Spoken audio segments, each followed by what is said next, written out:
ಮೊದಲು ಭೂಮಿಗಿಳಿದ ಮಳೆ ಹನಿಯು ನೀನೇನಾ, ಹೂವೆದೆಯ ಚುಂಬಿಸಿದ ಇಬ್ಬನಿಯು ನೀನೇನಾ, ಬಾರದೆ ನನ್ನ ಕನಸಲ್ಲಿ ಕಾಣದೆ ನನ್ನ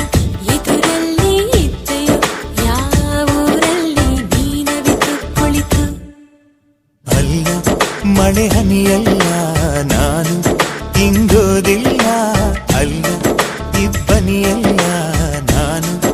ಆರೋದಿಲ್ಲ, ಬಲುಸಾದ ಹುಡುಗ ಕಣೆ ಇವನು, ನಾನು ಬಾರದೆ ನಿನ್ನ